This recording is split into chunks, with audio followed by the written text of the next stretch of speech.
Okay, just let me remind you what we discussed until this session. Um, for renewable energy sources and technology, we discussed solar energy first, where we covered the solar thermal and solar photovoltaic, both of them, and the hybrid system. Different collectors use either for thermal or for light, let me say, consumption has been reviewed. And then we move to wind energy. Wind energy discussed and we look to the technical and economic aspect.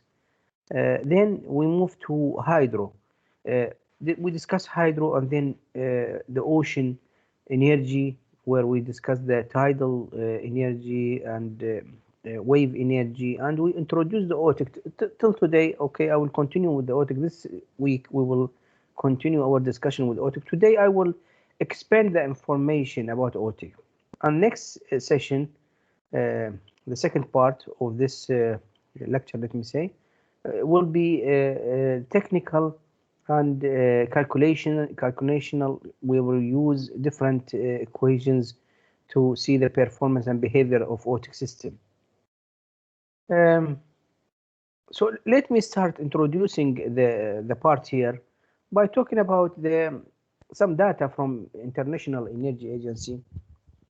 It talk about world consumption of hydroelectricity and using different sources for many different countries from let me see here, from 1990 and the projection until 2030. These are different countries, as you can see here, different countries.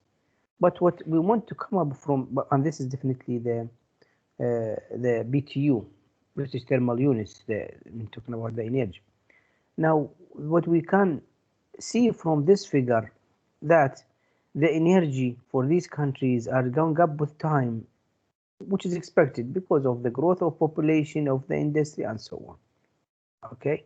Now, these countries, how they cover their energy? Let me back to 2006, which is all data. This is profile, energy profile in United States at that time. Okay. Definitely, it's changed now. There is growth in some sectors. As example, here you can see their profile talking about they use coal, nuclear, petrol, hydro, solar, wind, and biomass, and other sources. These are the renewable energy. They go up now. They increase because more investments coming to be used here in their profile. Now, for ocean, we and for water in general, for water, we talked about using dam, as you can see here, to save, let me say, save the water behind the dam and use it to generate electricity, or using wave, as you can see here, this snake system, or using tidal. Okay, all of them are kinetic energy in water, and we may use potential in some cases where we use, as example, petroleum potential energy in petroleum and others. Now, but actually what happened, or let me say here, when we talk about ocean, we talk about OTIC. OTIC is different from them. It's not using the kinetic, the potential energy available in the heat of the ocean. Now, how much the energy in the ocean in general? By the way, don't forget that ocean cover most of our planet. I'm talking about more than 70% of the land covered by water. And if we check how much the energy in this, theoretically speaking, these type of energy, I'm talking about wave, as example, wave, I'm talking about between 8,000 to 80,000, by the way, terawatt hour a year. And for tidal, there is expectation that's around 800. For salinity gradient energy, talking about dams and saving water to be used for generating electricity, we're talking about 2,000. Around 10,000 is OTIC. OTIC around 10,000 terawatt hour, which is huge. And just to compare, that 17,000 is the energy consumed by humankind on this planet. So 10,000 is huge. If we know how to use it, how to observe and then convert it to another source of energy, that would be great. The idea here is different from the previous, because in the previous, let me say, systems, tidal wave, hydro, we use the mechanical energy. Here we use the thermal energy. What we have? We have here on the surface temperature, let me say 25. And if we go down, temperature it approaching 5. What we heat in any thermal system, we need heat source to vaporize the liquid, if it is water or something else. And we need sink source where we condense the vapor and return back to the liquid state. Now 20 here, 25 and 25 here, when we find delta T, temperature difference, it will be 25 minus 5, which is equal to 20. Okay, now this is enough to generate a huge amount of energy. Don't forget, we are not burning anything here, not burning any fuel. Now you may say, okay, what about the cold water? From where it come, this cold water? Actually, what happens, there is natural phenomena occur on our planet. These are starting from the ice when it gets melted on the pole and rotating in the direction of the equator. Or let me say, in the other figure here, the cold water going in this is the blue, and returning back here, this is the warm water. Why this happened? Because of thermosiphon. It's the largest, let me say, thermosiphon occurred in our planet. It's happened naturally. So there is cold water there under the ocean, but just we need to know how long, how deeply we need to go to bring this cold water. Because if it is, if we talk about 1,000 and above, this will be costly. The cost is one of the challenge of this technology. Cost is one of the challenge. And the design, how, because I mean, each situation have its, let me say, variables. The design will be different. I mean, the type, the characteristics of the water itself, the weather of the location we are going to put our system, how deep is we need to go down in the ocean to bring the cold water. So all this will specify how it look like our design. Okay. But what was, let me say, encouraging here is we talk about a huge amount of energy, working 24 hours, 7 days a week. We don't burn anything, okay? We don't burn, let me say, fossil fuel. The technology is not new. It's talking about the idea started in the year of 1880, and yet you see here the progress. There is a progress and milestones in many years. Okay, this is old. Talking about 60 years back, research on having 4 megawatt, let me say, OTIC system. It's important to mention here that in OTIC system we are talking about hundreds mega and above.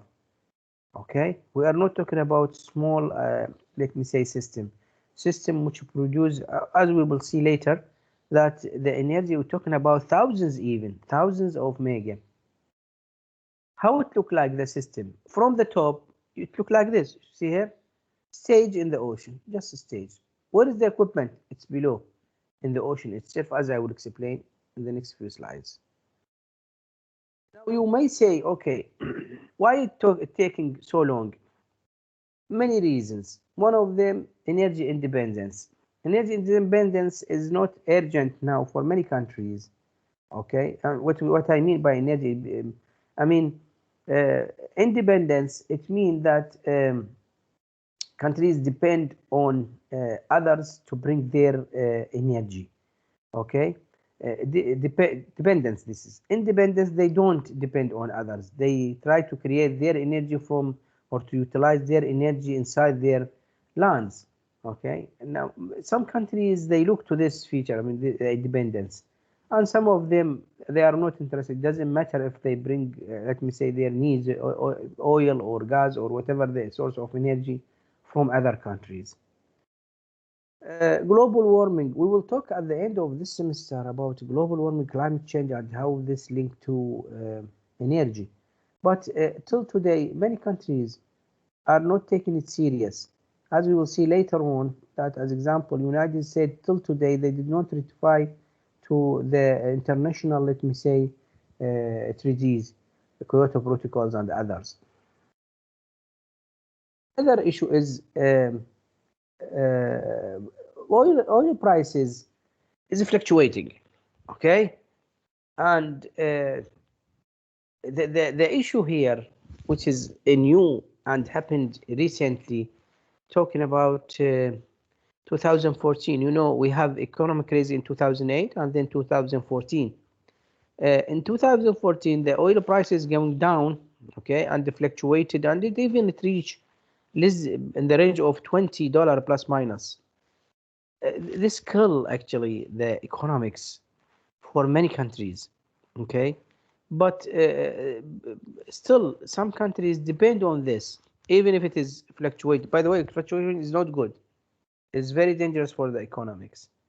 But because its cost is low, many countries are still depending on it. Okay, so it take over the space, or the investment need to be going to the OTIC and other new sources of energy. And the other issue is it's a new source of energy. People they don't know about its technology and how it works. Now, as I explained, we will use the thermal energy in the ocean to operate a turbo generator, as you can see here. Let's see, this is boiler, okay? This is the surface of the ocean. Warm water will come to heat the liquid inside the boiler. It will be converted into vapor. It will go to a turbo. This is turbine generator here. This is the generator, turbo generator connected by shaft, generate electricity and going to the load. Now from the other side, we need to condense, because here we have vapor. We need to back to the liquid, so we have liquid state to have a closed cycle. You may say, okay, how we can condense? We have here the cold water going from deep down in the ocean. We have long pipe, talking about 600 meter down deep in the ocean, 800, 900, and so on, this range. So we cool it, and in this way we have turbo generator working based on these difference in temperatures. Now, OTIC system, we have 10 major elements in OTIC system. As you can see here, boiler, condenser, vapor, turbo generator, working fluid. It's not necessary to have water. Any other working fluid, example ammonia or mixed fluids. Working fluid pump, warm water pump, cold water pump. You see here pumps. I have pumps in my system. So this means that I need to provide electricity for them. From where this electricity came, it will come from the OTIC generation, from the same system. Oh, we have losses. Cold water pipe, it's long pipe. Electric cable to shore, because it's in the ocean. We need to transfer the electricity from the system to the shore. And integrated floating structure, which is definitely at the end costly. As I mentioned, cost is an issue here. This is the main challenge, cost and design. Now we are talking about large system producing energy in the range of hundreds mega. As you can see here, this is the upper view on the surface of the water. We see this stage. By the way, this stage could be it's used to fix the system itself, but this stage could be used for helicopters to land in the ocean, or let me say we can use it as a stage for as ports for ships and other, or for tourism, or for whatever there is. I mean, different applications. But see, most of the system here, down deep in the water, you see some blue colors, some red colors. This represent the cold and warm water parts respectively. And see here, this pipe, by the way, this pipe is going down deep in the ocean. This is the largest pipe in the system. bring the cold water from the bottom of the ocean. Now, we will use also in some systems, OTIC systems, heat exchanger. Why heat exchanger? Actually, heat exchanger, we use it because, I mean, the temperature is low. It's talking about 25, maybe 30 Celsius. I mean, this is not enough to vaporize water. So what we use another liquids which can be vaporized in a small temperature, okay? Ammonia and other mixed fluid, let me say. So, by the way, for electrical background, chemical may they understand what is mean by heat exchanger. For electrical, heat exchanger is similar to our transformer. We use transformer to transfer energy from one side to the other side of the transformer, from primary to secondary. Heat exchanger is something similar to this. Okay. Now, this system, okay, there is some point worth to be highlighted here, which encourage people to utilize and invest in this system. And definitely, as a beginning, because renewable energy, talking about renewable energy, no fuel to be burned. And this would mean that we don't pay for the fuel, it's free. We don't have waste. Losses is not an issue, okay? And we don't have hazardous, let me say, gases or ash, as example, when we burn, let me say, fossil fuel and other pollutants coming to our environment. And since many countries are close to the ocean, okay, in the world, so it can take them to the energy independence. It's improve the fishing. The cold water bring down from the deep down in the ocean. It's rich with materials which will lead to growth in fishing. Also, as a byproduct of the system, we have fishes. Okay, fresh waters. We make desalination for water. So we have fresh water from the salt water. And we are talking about a huge amount of source of energy. We're not talking about hundreds. Hundreds is very small, 100 megawatt. We're talking about 1,000 megawatts and above.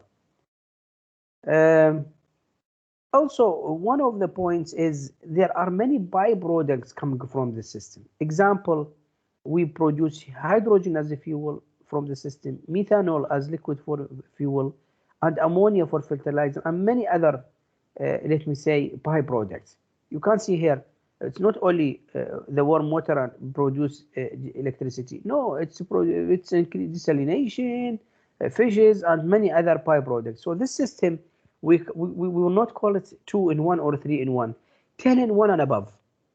Many byproducts. I didn't see a renewable energy system produce this amount of byproducts. So which make it really interesting to be invest in.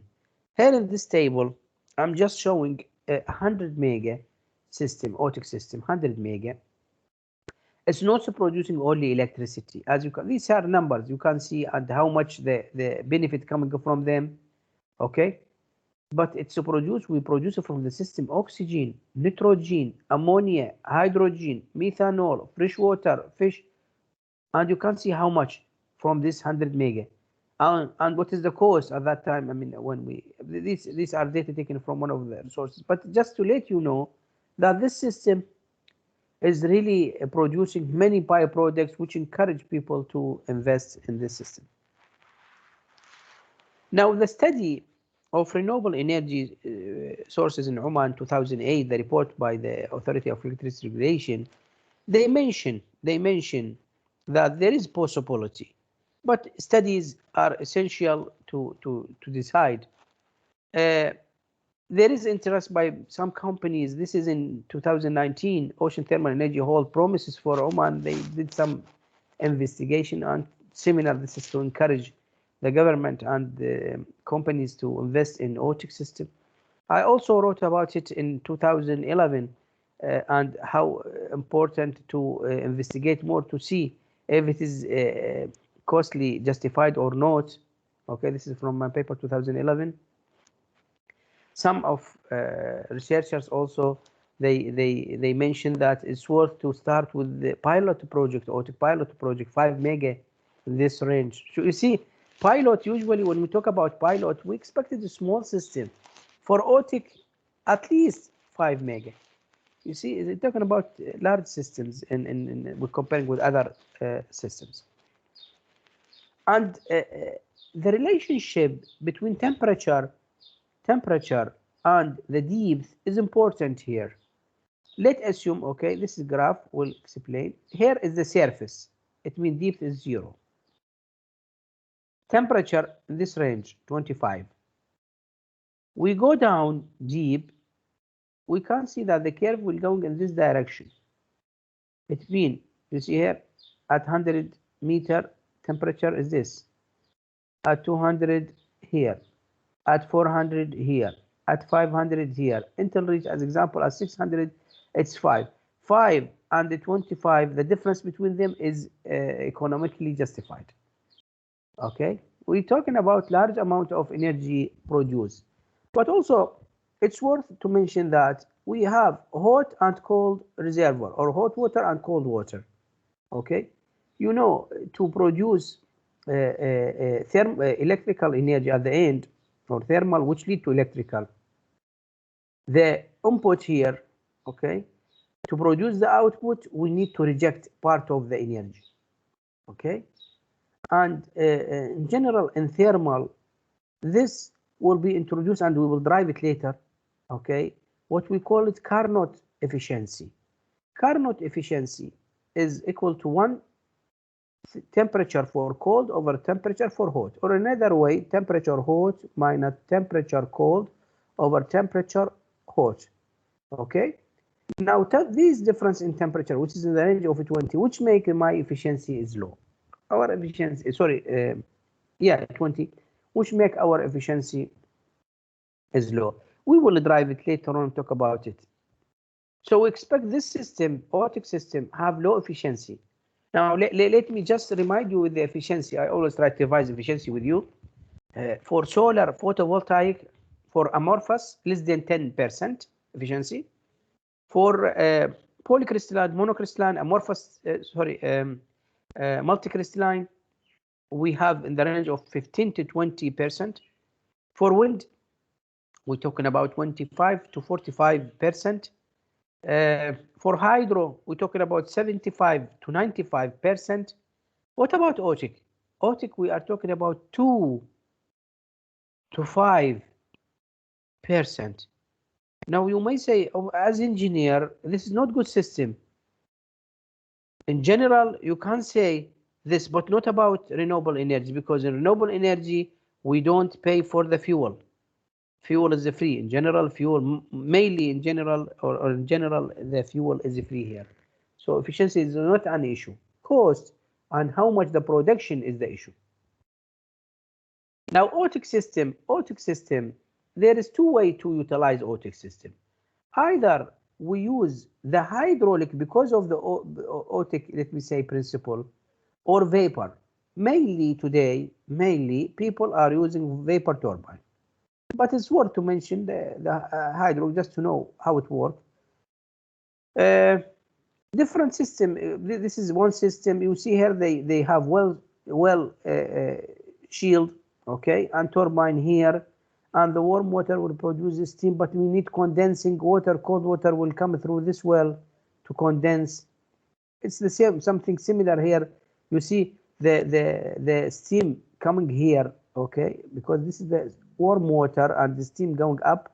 We need to cool it. We need these wells to be cooled by cold water coming from deep down in the ocean, then to create the pressure here. The pressure will rotate turbine. At the end, hydraulic. But this is not, it's just now an idea. Mainly people use vapor one. And for vapor, we have open cycle and closed cycle. Now, for open cycle, this is the turbo generator. We need the warm water and the cold water to condense. One direction.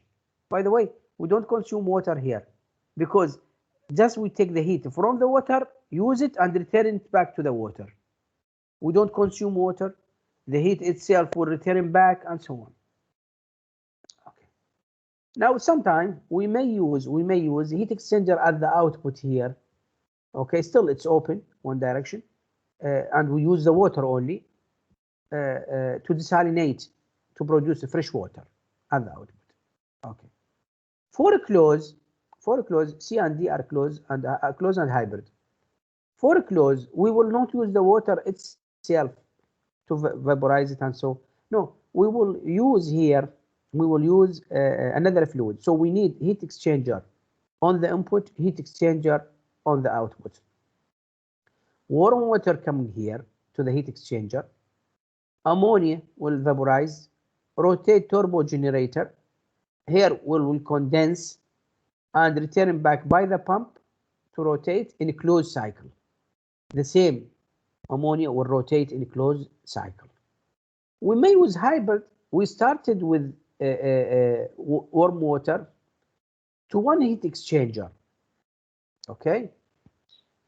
From the other side, we produce water, fresh water, desalinated water. And from the heat exchanger, we go to turbo generator, generate electricity, and condense by cold water, pump again in close. So this one here is the open, and this one here is the close. So we use both, two in one, to produce fresh water and electricity. You can see the difference between them.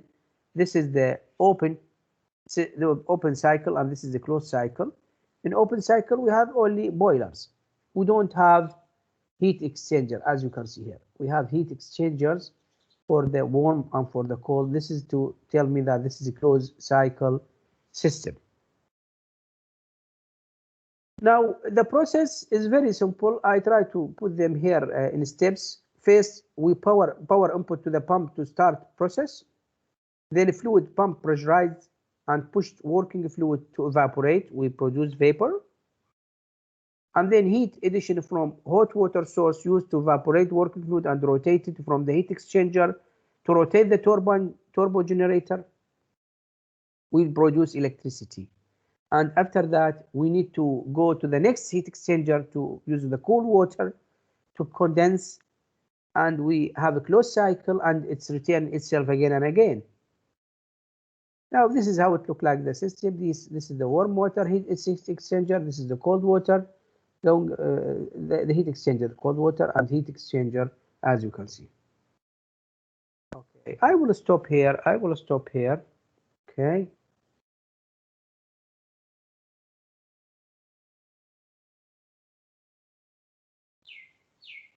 Do you have any question?